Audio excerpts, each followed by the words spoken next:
Okay, let's do a new article here on the Phoenicians. People that you're probably aware of, but then again, this is also Canaanites and so on.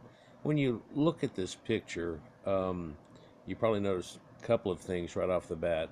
There's only a portion of them that's painted, but what's painted has been held pretty good, and it looks like it's over oxidized. I don't know the composition of this, but it might very well be something like bronze or copper that is oxidized and turned into this green weird form, like the earliest form of Egyptian blue that they used to use that would turn blue, green, and turquoisey kind of looking, as opposed to the green that they started off by using malachite and things like that. Also, you notice that they're wearing certain headdresses and kilts, and so they have that style going on. For pants don't come in until people that ride horses and stuff from Proto-Indo-Europeans. This is done in a bas relief, and so it's been etched away, and then what's left, instead of being flat like on the Sumerians and everything else, this one neatly has a brick wall faked behind it. In fact, they appear to be all standing upon the tops of a brick wall. And when we see things about the Phoenicians, we don't generally look at depictions that look like this or think about this. We think about them being just seafarers, and that's all the people got out of it. But they'll go into that much deeper here in a moment. But notice that these hats, too, very pointy hats, very much like a wizard hat. And I've showed in some of my other videos that there are versions of this that are done in gold, which this might have been done in copper, and it has the sacred moon chart and the sun chart built into it. The Metonic cycle, basically. Also, you can see the other hats look like a bishop's mitre. Yeah, and so relegated to a chess piece, maybe. And then the other pointed hat is relegated to a garden gnome. So you know who are gnomes and who are this and who are that. But if you look at that hat, it has a conspicuous correlation that'll go with the crown of Egypt. Yeah, the white crown looks very much like this. In fact, it almost looks like a blend between the two, and really looks like the middle-ish ones are the bishop's mitre if it didn't have such a big top on it and just had a little knot. And in fact, that looks like the Sumerian ones, but it would have had horns around on it. But there are depictions of these people having the same type of depiction. In fact, that was brought about whenever they were bull worshipping and stuff, and so their god El and Asherah, his wife, and their son Baal are quite often shown in these depictions. And if you're familiar with religion and everything, then you probably know about that. So I don't know if this is supposed to be a royal family or just a merchant guy, or if it's supposed to actually be El here and his son Baal and Anat and or Asherah and Anat, and maybe, don't do this to me.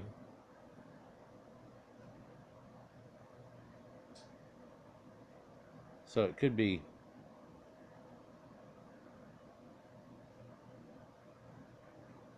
one of those, or it could be something else.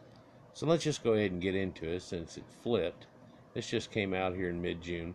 The Phoenicians, mysterious merchant mariners whose inventions impacted the world forever.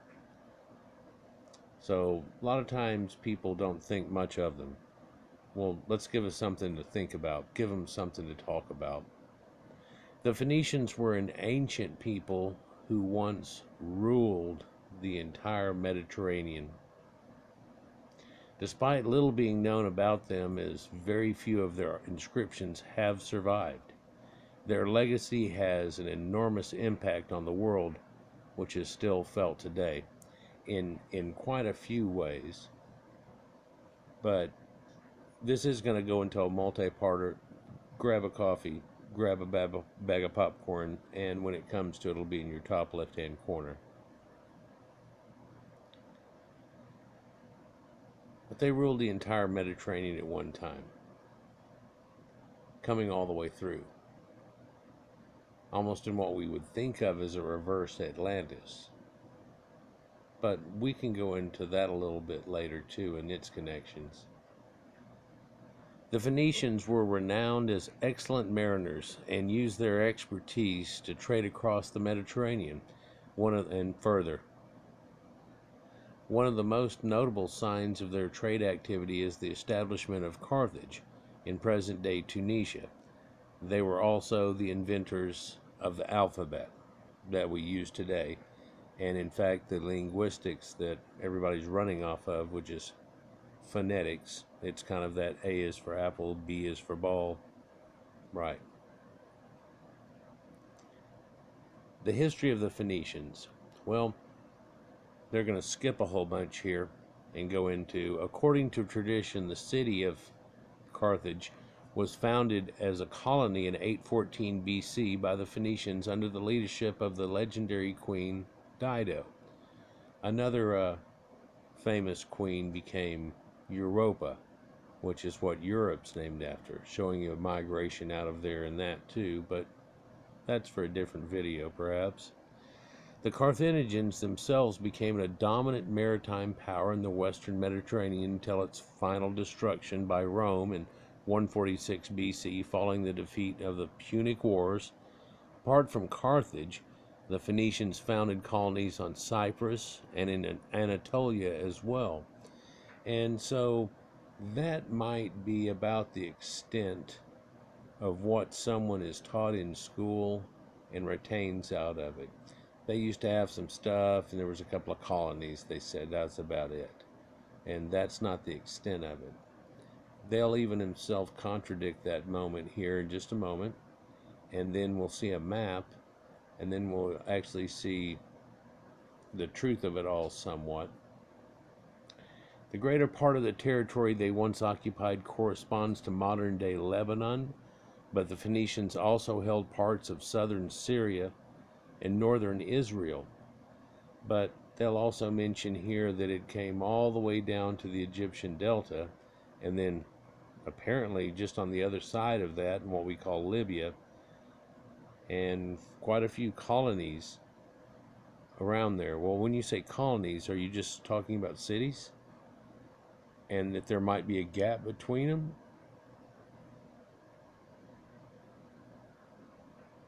Right. The Phoenician alphabet, for one. The Phoenicians made numerous contributions to human civilization, the most notable of which is being the Phoenician alphabet, which is the ancestor of many of alphabets that are used today. Scholars have speculated that the Phoenicians referred to themselves as Kanani or Kanana in Akkadian or Canaanite in English. Interestingly, in Hebrew, this word also means merchant, which is an apt description of the Phoenicians, and quite often you'll find that all the Hebrew words mean something, and especially names, and that's why they can't realize its truth, because it's just really about somebody who's named after something that happens to go along with that, and that's not what your name was. Well, we can see that with the Greeks and their naming. I mean, there are certain names given, and you just wouldn't put that on a kid, really, would you? But you'd put it on an adult who earned that name. The term Phoenicians, however, is commonly used today, as it was the Greeks who called these people by that name. In fact, my oldest videos I did, it's all Greek, and it's where, just like Adam, they seem to have named everything, and their names stuck. For people as far as Japan and all kinds of things, their name stuck. And even the Nile that we know about in Egypt, for they call themselves Kemet, and the river R was the name of the Nile, and Happy was their god, not Nilus. That's an Egyptian god, or that's a Greek god. But then again, there's a tale of Egyptus that I did a couple of videos about. Well, these are these people trapped in between it the whole time. They call themselves Canaan or Kanaan or Kanana. We talked about cannabis and how this goes with cannabis. Seriously. So what kind of merchants were they? Well, all kinds of commodities. In fact, being an incredible merchant that they were, what they did was not just trade with the normal stuff.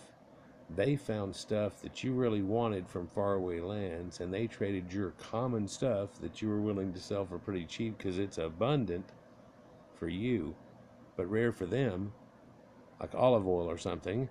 And so you get to take that to them and you can bring back, and you get to the point where pharaohs are getting bitumen and tar, which they found out are from pine conifers from up in Europe and stuff. And then you say, how much do they charge for transposing that? And might have been pretty damn cheap on the other end. Of course, you have the whole faring and merchanting thing that goes on. But you can become quite rich doing this type of thing. Of course, there are huge risks involved, and I guess that plays into it somewhat. The Greeks referred to the land of the Phoenicians as Phoenike, which is derived from the Egyptian Funghua, which meaning Syrian somewhat, or Asia Minor people of the time. This is due to the fact that one of the most valuable objects produced and exported by the Phoenicians was a dye known as Tyrion Purple. And I'm going to do a vid about that just came out too. That's the kind of the reason I thought I'd put these together. Thus the Phoenicians were known as the Purple People. And it makes you also wonder about the one-eyed, one-horned, flying purple people eater, and what connotations and where the hell that came from. But is it just a silly song that kind of rhymed? Why would you pick something like that?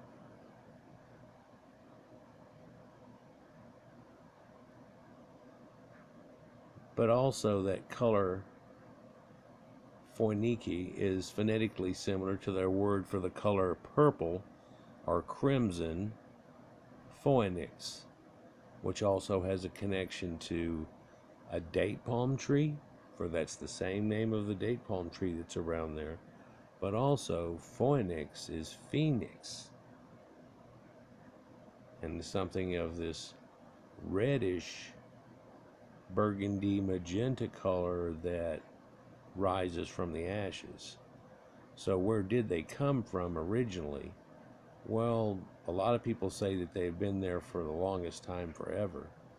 But other people say they came from the Black Sea area and barely made it out of that when it flooded in, and that they were already working in both places, and that caused their migration into the place. Herodotus says it was in the Red Sea, but we'll get into that shortly. According to the Greek historian Herodotus, the Phoenicians were originally from the Red Sea area, but later immigrated and settled along the eastern coast of the Mediterranean. Archaeologists today, however, regard Herodotus' account of the Phoenicians' origins as a myth. In addition, there's a lack of evidence to support the claims that the Phoenicians immigrated to eastern Mediterranean from other areas of the ancient world. Instead, it is accepted that the Phoenicians were originally from eastern Mediterranean and may have developed from the Gausulian culture, which is an archaeological stage in southern Palestine, go all the way down through there, through the Middle Chalcolithic period, or Copper Age, if you will, the 4th millennium BC. So 4000 BC to 5000 BC, and in that range. And we're coming out of Natufians and things now. And certain people, certain places are getting things going on, and due to trade and things going on, intelligence and knowledge is getting passed, and some people are putting 2 and 2 together and coming up with 4. And these Phoenician people had a whole lot of snap, but also they're talking to everybody that I'm talking about involved. They're dealing with them all. And so a lot of their tales get carried along, like dragons being in the ocean in certain places and things in faraway lands, gets carried into places that people aren't really going there. But there were a lot of people going.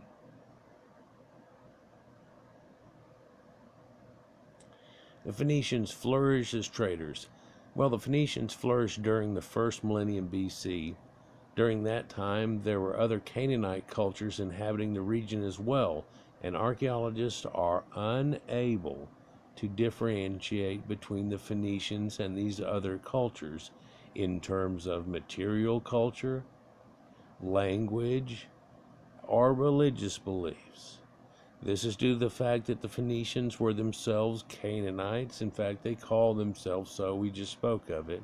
Nevertheless, the Phoenicians distinguished themselves from their Canaanite brethren by their achievements as seafarers and traders. Well, one can imagine that that kind of thing happens all over the place. I've got a little bit of Irish heritage in me, and they're known to be shipbuilders. And I would guarantee that these people living at shipyards there and off the British coast, working in shipyards, have a certain culture they get going on that's a little different than the people up in the Highlands, or the Welsh, or somebody down here. Wouldn't you agree? I would. So here we see a scene, and there's all kinds of things in here, but what you can notice is this apparently is Phoenician traders showing up in a foreign land. Well, where are they at? Well, this is up in Anatolia, it looks like. For that little castle area there is a Hittite looking castle, so you can see what they're depicting those people as having looked at. But you look at these Phoenicians and these people helping them here, and they have these Phrygian cap things that almost look like nightgown cap type things from later, right? You seeing that? Special ropes, rolled up carpets, and he's going through a whole set of rolled up carpets here. And looks like there's a fight going on in the background, but there's a person here carrying in a big amphora, which might be wine or some other product, or it could be perfume, who knows. But these guys here are bartering about it and trying to make a deal. And surely the way that it worked was after you bought a few things, you start to get a little bit of a deal. But also, quite often, an argument like this would be because one of those men there has an important wedding and he needs a couple of these amphoras. And it's already spoken for pretty much, and he's going to have a hard time. And he's trying to get the Phoenicians to give him 2 more, although they've got other stops before they get back to where they get the wine from. And see, the way that it works is they're trading off the wine here for all these other things, and then back and forth. Here you can see this guy that's looking at elephant tusks. Wouldn't have been mammoth ivory, I doubt. But there's also like a lion's mane sitting across here. So you can imagine people saying, okay, well, I'm going to give you this for this and this, that, and the other. If I wanted any extra, all of a sudden those deals might kind of go away a little bit to make up for it, or who knows. And so there's bartering that goes on somewhat, but they also are able to work in currency due to value. But then there's still that idea, well, you know, they may be 2, but 3 for 5. You see. Well, I could go on and on about this picture and stuff that you would learn, but then you can look at the ethnicity of all these people and see, you know, well, this dude's a little darker skin that's here and everything. Yeah, I bet he is being a sailor. He's half naked all the time out, whereas these other merchant people are pretty much overly clothed. Phoenicians flourished as merchants, maritime merchants. As mentioned before, the Greek Phoeniki is associated with the dye known as Tyrion Purple, which was traded by the Phoenicians. Indeed, this was one of the best known products of Phoenicia. We know of it today. Everybody's very familiar with it. And lots of times they don't realize where that purple and royalty, and it's carried all over into England and stuff for a reason, and still exists today. Tyrion Purple was a highly prized dye that was made using several species of sea snails belonging to the Muricidae family, which is murex snails. Some of them are cool. They look kind of like little or conchs, and then where it flares out, a lot of times they'll have these spreading fingers that come off of it. I have one that literally looks like this from Japan. There's ones that look, spiderish and so on. But this special one that grows in the Mediterranean in this area here especially puts out this dye as a defensive mechanism, almost like an ink thing whenever its guts get eviscerated out and it oxidates. We'll get into that shortly, but kind of a neat thing brought it about. One legend states that it was the Greek hero Hercules who discovered this dye. According to this tale, Hercules was strolling along the beach with a nymph and Tyrus and Hercules' dog, and Hercules' dog came across a murex shell and devoured it or chewed on it. When the dog returned to its master, its mouth was stained a brilliant purple. So they went to check it out, and they're like, wow, she really liked that color. It was brilliant, and it's one of those things like blue. It's extremely uncommon to see in any flower or any object whatsoever. Most things are earth tones. So, there's a butterfly or even fish in the ocean that have more than just a little blue on them, if any at ever. Peacocks, that's special. Peacocks are like a phoenix. But it's hard to find a color like that. And super magenta purple. And you'll find that there's ranges of variation from a blue-violet purple all the way to a reddish magenta. But that's just a few drops more red or a few more drops blue. And how the chemistry goes when you make it up, and apparently the finishing of it too. So she liked that a whole lot. Tyrus found the color so attractive that she requested from Hercules a robe of the same color as the price for her hand in marriage. So this is like a dowry. And so how much would somebody that's of that nobility and everything, and wedding of Hercules and blah blah blah, well, she's got to be worth 20 cows and blah blah blah and a whole bunch of crap in her dowry, right?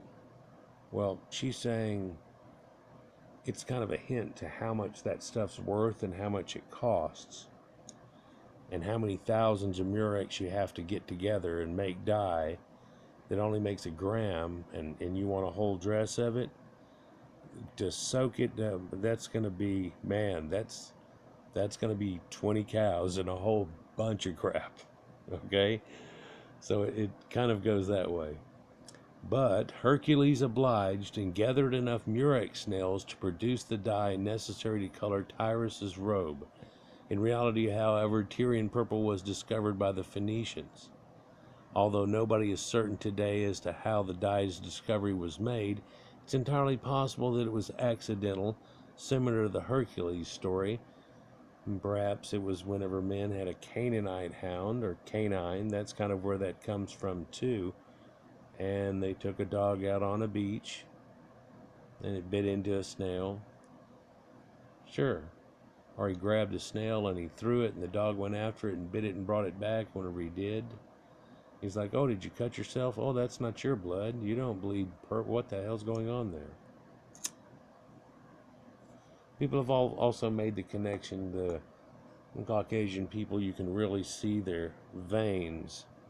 And there's a blue bloodish purple, and the red veins and red and blue make purple.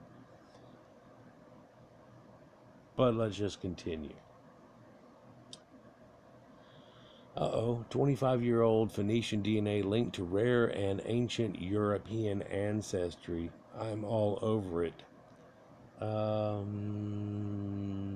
Minoans advanced, lost art not seen again till the 1950s. Ooh. So here's a depiction of somewhat of seashells all over the shore. Seashells by the seashore. And Hercules, conspicuously with a greyhound or a whippet, it looks like. And it looks like it's bleeding from the mouth terribly, and he's checking it out. But he's supposed to be a murex shell. But then he's got his paw around something that's not a murex shell, for it doesn't have that swirl and that look to it. It is more of a splayed open and flat-edged or flat-bottomed snail. And so you wonder how long it goes back. Well, they found snail growing places up in Ireland and stuff all the way through. I mean, escargot, how long does that go back? Well, a long time. People are eating stuff from the ocean, all kinds of things. But this is probably something that you would not eat, but then it gets something neat out of it that's special and kind of a secret. And then to figure out how to make the dye out of it was a secret held all the way back until just a few people kind of figured it out recently. But it was a kept secret. In fact, whenever somebody recreated it back in wherever it was for the kings and everything, and they thought they had redone it again, that wasn't. That was somebody recreated purple out of mixing red and blue make purple. Actually, I believe what they said was that they dyed it red and then they dyed it purple or blue with a wash, and then that made it the same colors. Regardless, Tyrion Purple was not the only trade object, though, that the Phoenicians were famous for.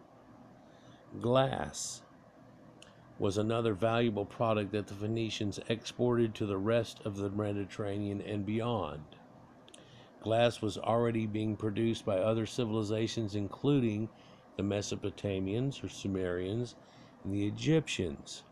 The glass produced by these civilizations was colored and called faience, and it is speculated that the Phoenicians were the first ones to have produced transparent glass. And we've seen forms of that. They also formed striped glass. Well, what was striped glass? Well, they formed this type of glass and another type, and then they stuck them together, but didn't swirl, and make red and blue make purple, but they would take a glass that was a light pink white color and mix it with these ones that were brown, and it ended up stripes inside of it, and then chipped out pieces and made beads out of it. Like when you were a kid and you had marbles and it looked like a bumblebee and stuff. Things along that line. But their transparent glass was really kind of like that. If it's thick enough, it looks kind of blue-greeny, kind of aqua, like a chunk of crystal water. Like aquamarine. There's a name. Yet another famous produce of Phoenicia was their cedar wood, which the region was famous for as far back as the Mesopotamian period. One of the main consumers of cedar wood during the first millennium BC was Egypt, as the demand for wood by the Egyptians was greater than the local supply. And the same thing happened to Sumeria. You see, there used to be, coming out of the last ice age and before, a lot of forest area and steppish type area and clusters of little forest around that got cleared out by people needing it for building and wasn't getting replenished, like what was happening in North America. And then we stopped that, and boom, and now Washington is just so covered with growth. What's funny is people go, yeah, what's that going to do? And I remember my sister, we were looking at a Jerry Lewis telethon, and they showed some about it during that, and it was like, what the hell? And they planted a whole side of a river valley thing. Well, if you think about it now, that's already been harvested and replanted again, instead of not, and then eroding. So, it's kind of self-sustaining. When we were kids, everybody was into natural resources, which makes me think of old SNL and Emmy Latella and how she always got everything screwed up. And one of the excerpts there, she was wondering why everybody likes national racehorses. And then he had to correct her and tell her that it was resources. And she goes, oh, never mind. Right? Then again, we started this off by looking at coneheads, didn't we? Coneheads, they were from a small town in France, in Remoulac, right? Anyhow, so glass was all around those different places, but cedar wood was also needed, and the Sumerians I quite often talk about had a definite need for it. And they talked about them and the lords of Arada having it, and these great cedar forests that were up above them, up in these areas that were still left, in Humbaba, and the stories there. But even in the Amarna letters and stuff, they've got that. It tells you right here, during the 14th century BC, for instance, Egypt imported wood from Phoenicia because the Phoenicians paid their tribute to Egypt by offering cedar wood as attested to in the Amarna letters. The fame of cedar wood from Phoenicia is also seen by the story of Wenamun. In this Egyptian tale, Wenamun, a priest from Amun temple in Karnak, sets off in a Phoenician ship to Byblos to purchase timber for the construction of a solar boat. Well, think about it. How much wood that's usable to make big planks and boats out of, like those Egyptian solar boats, would there have been left by now? We talk about there being some trees there in ancient times and holding on, and palm trees and stuff and everything. And of course, that'll make a reed boat. But how about that? Well, no, those oak and all those woods, those are all up north. So all those boats are made and brought in from it. We found an ancient site right off the Isle of Wight up in the UK that would have been out the Pillars of Hercules and way up. That's 8,000 BC, and it's a shipbuilding pier, and the pier's huge. They still haven't come out with a shape of it and a full description because I think they're still finding more. That's my guess on it. But if they had ships and shipbuilding and planks and everything going on at that time to do so, and then you can make connections on that style of boat through a whole lot of people, from reed boats all the way through the Vikings and so on, and really pretty much to Cutty Sarks and the ancient ships that we think of still as pirates or whatever. But as superb seafarers, the Phoenician merchants need not rely solely on the goods locally produced in Phoenicia. They were more than capable of traveling to the far corners of the Mediterranean to obtain resources that they did not have back home.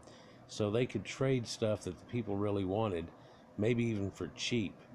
And you say, well, what cheap, and what could you do out of that? Well, imagine these beads, right? Beads can buy a whole lot of things. You go, what the hell can you buy with beads? People that really like beads and they're real pretty and special, they'll go crazy for them. Yeah, you want to hear it go crazy? They bought Manhattan for some bead necklaces and a song. You ever heard of that? Well, yeah, they were pretty kick-ass beads. And they agreed they were like, oh man. And they're like, here, do this, and here's this song and everything too. Is that cool? Oh, sure. I'm like, what the hell? Okay, thanks. They weren't really using it. They thought it was trash land, but that's neither here nor there. Where are we at? 34. So they would find something and utilize it in the best of resources somewhere else that needed it, and you could almost get 2-for-1 type of things. And if you could find a way on your route that you could sell that too and double up again and end up acquiring something that the Egyptians wanted again and show up there and do that and then head back home and be like, dude, that was fantastic, let's do that same thing again. Well, I got another order next week, and it takes you 6-8 weeks to roll around to your stops. And would they roll the whole thing all the way around, round, round? No, no, no, no. They're going here, here, here, here, and they have it all hooked up, and then they have satellite civilizations going on everywhere. And this map they're about to show, it doesn't show the reality of it all, even what we already know, of course, today, but they do allude to it. But what are these resources that they also got that were super important? Well, looked like they fund the Bronze Age. What? Well, I'll get into it. The most important of these were precious metals. Tin and silver from Spain, right? And we've talked about the ancient names of Sephiroth in Spain, and even talks about in the Bible how every couple of years they would go to da-da-da. And perhaps as far as Cornwall in England, and copper from Cyprus. But interestingly to that, they've said that unless we are finding a large amount, like 85% of all the bronze through the Bronze Age here, that's not reasonable that the amount of mining and things that we found can add up to those amounts, right? So we must be getting damn well lucky. And we know that there's stuff strewn and just up under the soil that's rotted away long ago and just turned into a little greenish smudge. In fact, whenever you find a burial and they find it, it's a greenish smudge, but this was a sword smudge. Got kind of part of the hilt left, things along that line, right? So wait a little bit longer or get exposed to a little more moisture and it wouldn't even be there. It'd be kind of washed in. But one guy who's kind of famous said in a video that he just got put on the spot, but I guess he didn't know it at the time, but he said, so if we found how much of the stuff for the Bronze Age, and he goes, oh, we haven't found near half of it and everything. So if and he doesn't know what the guy's doing, but the guy is talking about the Bronze Age and the amount of bronze that we found. And so the amount that we found has to be 85% of it. We haven't found near half of it.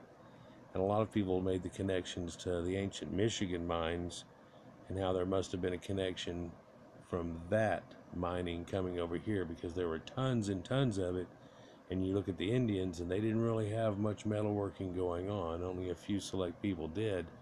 And maybe that's a connection to them, but they sure weren't mining hundreds of thousands of tons out to make about 70 pieces of stuff. It just doesn't work that way.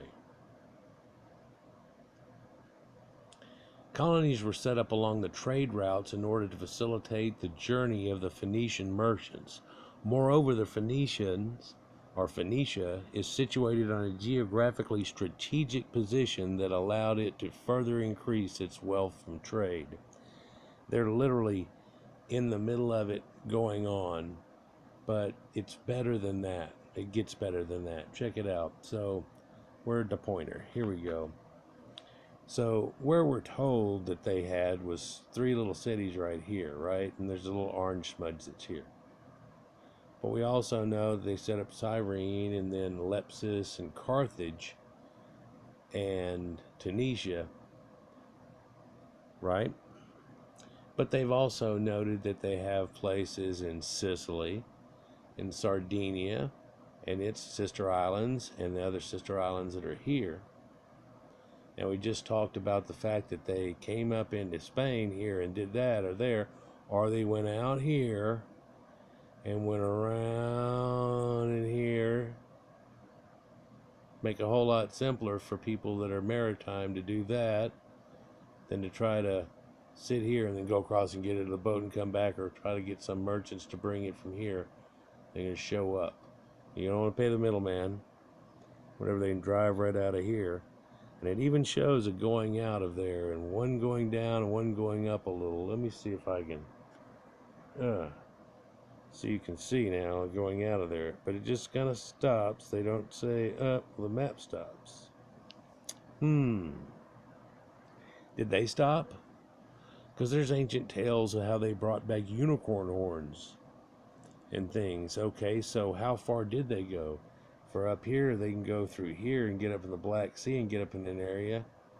come over here and here, but we're talking about rhinos, so that's either way down here, which they didn't even know about. Pretty much this is Herodotus' map here, drawn a little better nowadays. They didn't know about sub-Saharan Africa. But they know the Phoenicians had gone around it. There were tales they had done it. In fact, Necho too, the Egyptian, had them go around, and they started in the Red Sea here, like Herodotus talked about, and went around all the way and came back in and had traversed around. In Herodotus' story, he talks about how once they got farther than the equator, that the sun was on the other side of the ship. And everybody knows whenever they come through the Mediterranean here that the sun is always on this side of the ship. At full summer, when it gets to its point up here, it's still on this side of the ship. So you'd have to get down here all the way to the point that you're past the equator. And if it was the summer, wow, it's on the other side of the ship whenever they come down and start going this way versus what happens up here. And he says he didn't believe them. But I wonder, it's funny how what Herodotus passes on, and he may even indicate that he didn't necessarily believe it, but here's what they say. But in that situation, it was true, for he went past the equator. So you look at their ancient tales, and he knew about that stuff, right? Well, if he knew about that stuff, then he should know the reality of that. Or did he not know anything about the sacred geometry part of any of that? Makes one question it. So you see that they went across here in Crete, right? And the ancient people from there, and Noans and all that stuff. But they didn't go up in the Aegean. Huh? They didn't go anywhere in the Adriatic or over here, huh? Nowhere in Italy. No Etruscans. Knock, knock, knock. No? What you're going with? Well, since I've got a video that shows beads from at least 1500 BC, they're in the Philippines, and they're hooked up to these people. Do you think they drug a boat up here and drug it all the way across to the Philippines?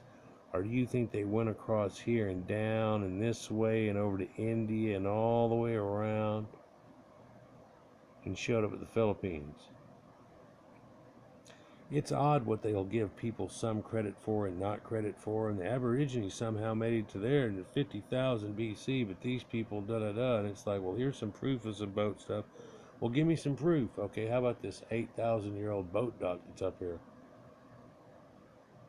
You think about 6,000-year-old, they went came in here with some boats. If they used to be merchants in the Red Sea a lot, like Herodotus said, did they take the boats across land here or have that little Suez Canal situation go on there? Or did these boats, did they take them apart and rebuild them again? Or did they just take them out and go around?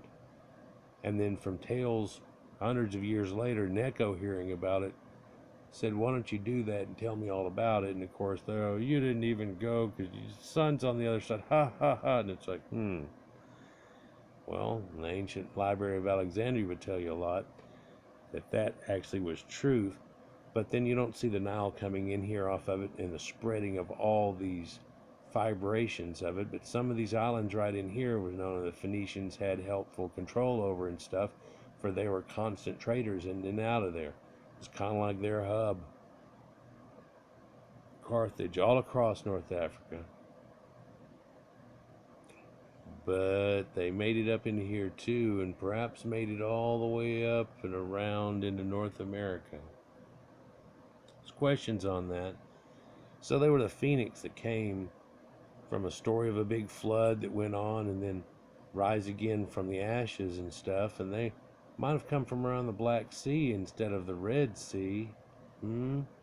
But it flooded in. It used to be fresh water, and then once it flooded in all the way, the remnants of them came in and went over here and came into this area. But other ones that are there came around and into later, and the Caucasus Mountains are right over here.